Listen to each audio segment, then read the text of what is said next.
think when you experience bondage, whether it's in relationships or being constricted by, your surroundings or the environment that you lived in, or expectations of others, or all these responsibilities and chains that were placed upon you, then you start to value freedom even more. And now I'm at the place where if something constricts me, it is clearly not something that's meant for me, because I value my freedom. I give freedom to other people as well. Like, I would never constrict somebody else's freedom, or like, we all have this free choice to choose what we want to do with our lives, like how how you want to act, how you want to spend your days, and it's not up to us to decide how somebody else lives their life. And I value my independence, I value my freedom, I value my space. And if somebody would expect me to, I don't know, be, for example, the center of my universe, and like pour all my love and attention into them every day at the cost of my own time that I need for example, solitude and self-reflection and building my business, or like time that I spend with my friends, that is not something that I'm ever gonna enter into, because it's like, it's not me. Like, I've lived through constrictions. I've lived through the time where I was in a toxic relationships, fulfilling somebody else's expectations and versions of myself that I needed to live up to. I've lived through time where I was putting everybody else's needs first and mine last, and it nearly freaking killed me. Seriously. There's no way I'm gonna go back to that kind of way of living. It's so freeing when you realize that you do have that choice. Not only that you have the choice, but that you also you basically relate to people differently as well, because now you would never put those restrictions on somebody else, or have those kind of expectations from somebody else to make you happy, or to sacrifice their needs, or like to stop being who they are in order to fulfill some sort of your version of yourself, because that's projection, right? Absolutely. And I think as well, like, once you do start to have that inner work with yourself, then now you are raising yourself to the frequency where there will still be maybe people who just come along and like they try to constrict you, but that's okay. You know how to handle it now. You handle it. But in general, in my own experience, like, the more I continue to grow and the more I raise my own frequency, it's like now I'm aligning with people who it's like we wouldn't even do that anyway.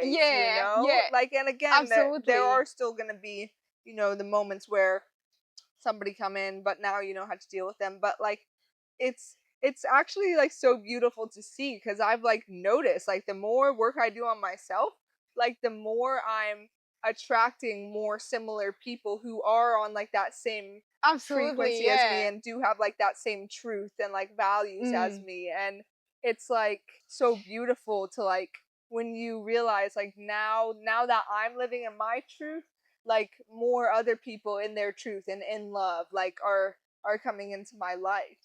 I think other people are only reflecting the state or where you're at.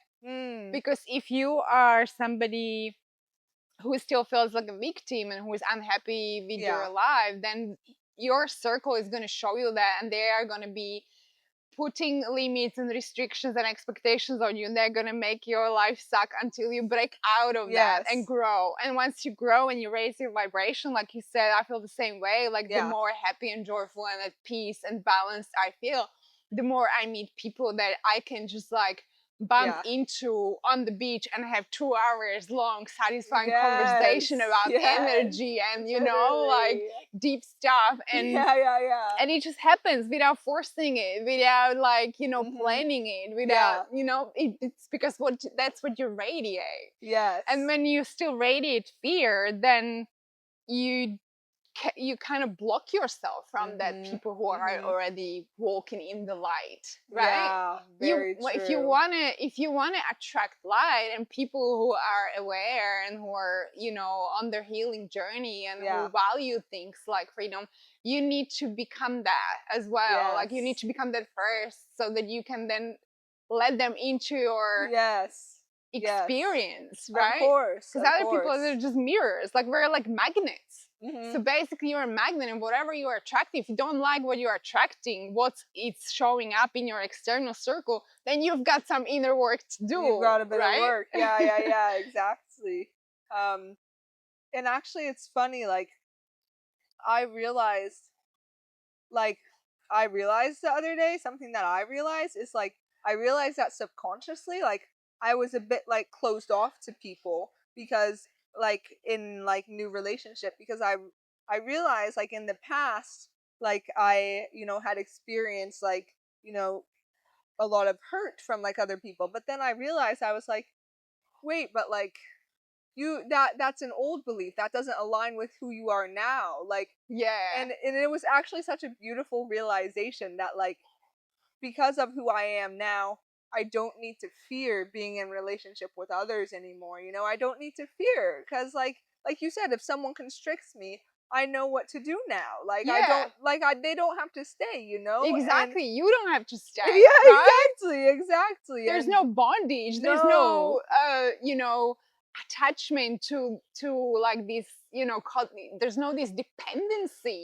You're Yes. not looking for a relationship to out of need to Yeah. make yourself be, you know, any more worthy or Mhm. loved or happy. You already feel whole and happy and Yes, loving. Like yes, I yes. am love, right? Yeah, definitely, So definitely.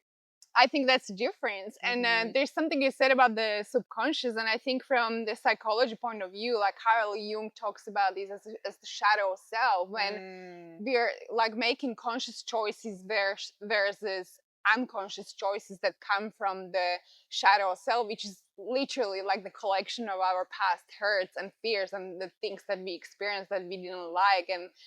And so, if we still live out of that shadow and we still live out of that fear that we're going to repeat that past and the other people are going to hurt us like the people before, we're literally constricting ourselves and living in that prison of the past because now you're not allowing that light in. You have to Yeah. let go of that fear. Yes. And unless you Yes. let go of that fear, it's going to control you, it's going to Yes. limit you, it's going to stop you from doing the things that you want, whether it's public speaking, starting business, going to social Yes. groups, you know, or getting into a relationship or going traveling. It doesn't matter what it is, Yeah. unless you let go of that fear, or like maybe the fear is never fully gone, but unless you actually stop letting it controlling your life, Well, it's that's going to constrict you and limit you. well, that's what I was gonna say as well. Like I had a thought today because like there was a situation where maybe I do still have like a little bit of fear, and I was like thinking to myself, "Don't be afraid." But then I was like, "No, it's okay to be afraid, but do it anyways. Yeah. Trust yourself because Yeah.